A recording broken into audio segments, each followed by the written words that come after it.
आग लगा दिया गया, पुलिस की मौजूदगी में दवा की दुकान को आग लगा दिया गया, पुलिस की मौजूदगी में परचून की दुकान को आग लगा दिया गया, और पुलिस की मौजूदगी में भीड़ मुसलमानों के घर के दरवाजे को तोड़कर घुस रही है नौजवानों का, और वहां मां बहन किया जा रहा, मुसलमान गांव छोड़ छोड़ के भाग रहा। अब आप कहते हैं कि भाग रहा था तो फायरिंग क्यों किया था? सवाल तो पैदा होगा ही ना भाई, क्योंकि फायरिंग तो मुसलमानों ने किया। तो ये सवाल तो लोग पूछेंगे आपसे, कमेंट्स में भी हमसे पूछेंगे। भाई मेरे, जब वो लड़कों का झुंड था, तो ऊपर आप वीडियो में एक लड़का दिख रहे हैं, उसके घर के अंदर भी लड़के थे, दरवाजे के बाहर भी लड़के थे, नौजवानों का एक झुंड था वो, जो नारे लगाता हुआ जा रहा था, और अचानक वो उपद्रव मचाने लगा।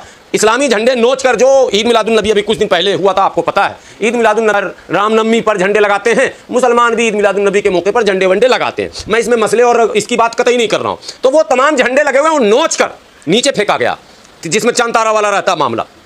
उसके बाद घर पर चढ़कर, पहले तो सड़क के सारे झंडे नोच दिए गए, उसके बाद घर पे चढ़कर, पहले बात समझिए, मैंने आदमी डिफेंस के भी एक लिमिटेशन है ना, कहां तक हम रुकेंगे भाई? हमने ऑफेंसिव तो काम नहीं किया आज तक, आप आक्रामक इतने हो गए हैं, आप कानून को बिल्कुल धत्ता बताकर, पुलिस की मौजूदगी में कानून को लात मारकर आप कहिए ऐसे शब्द, कोई परवाह इनको नहीं है कि पुलिस है, प्रशासन है, कानून है। अरे धर्म और समाज को भी इन्होंने मतलब पीछे धकेल दिया। अगर सामाजिक प्राणी भी कोई होता तो ऐसा कृत्य नहीं करता। हम मूर्ति विसर्जन के लिए जा रहे हैं, धर्म का काम करने जा रहे हैं ना, तो हम तो धर्म का काम जब करने जा रहे हैं तो सीधे रास्ते पर जाएंगे, नारा लगाएंगे, जुलूस में नारे लगते हैं, आप लगाइए, जय माता दी दुनिया जहान, जो भी नारे लगते हैं भाई, धार्मिक नारे आप लगाइए।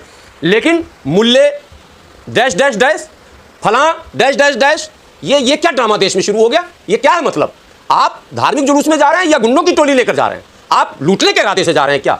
आप आक्रमण करने जा रहे हैं क्या? अरे भाई, धर्म का जुलूस है, शोभा यात्रा कहा जाता है इसको, इसकी शोभा बचनी चाहिए कि नहीं सर? ये तो अशोभित कर रहे हैं, कलंकित कर रहे हैं, धर्म को बदनाम कर रहे हैं। स्वयं धर्म गुरुओं को चाहिए आगे आकर बोलना, चाहे किसी भी धर्म का जुलूस हो, अगर वो सीमाओं से बाहर जाता है तो धर्म गुरुओं का कर्तव्य बनता है कि वो आए और सामने इसका विरोध करें और कहें कि यह धर्म नहीं है, अधर्म है।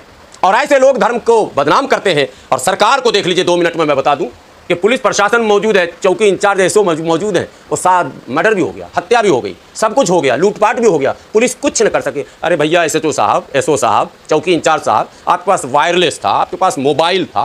पहली बात कि योगी सरकार में जो ढिंढोरा और डंका पीटा जा रहा है, परिंदा पर नहीं मार सकता, तो कैसे मार दिया गया भाई? अब सवाल ये पैदा होता है कि उस ब्राह्मण नौजवानों को गोली कैसे लग गई? योगी जी तो जवाब देंगे कि नहीं देंगे? जब परिंदा पर नहीं मार रहा था तो ये सब कुछ कैसे हो गया? आपके पास मैंने प्रिवेंशन के लिए कोई इंतजाम नहीं है। पहले नहीं पता कि जुलूस में क्या हो सकता। योगी जी को 7 साल हो गया मुख्यमंत्री बने, उनको पता नहीं कि जुलूस किस तरह से जाता।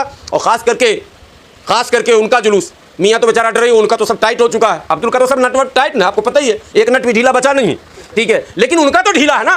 तो जहां नट ढीला होता, आपके गाड़ी का नट अगर ढीला तो आप कंसस रहेंगे, चक्का खुल के भाग न जाए, पता है ना। तो ये चक्का खुल के भाग रहा है, योगी जी को पता नहीं, पुलिस का इंतजाम नहीं।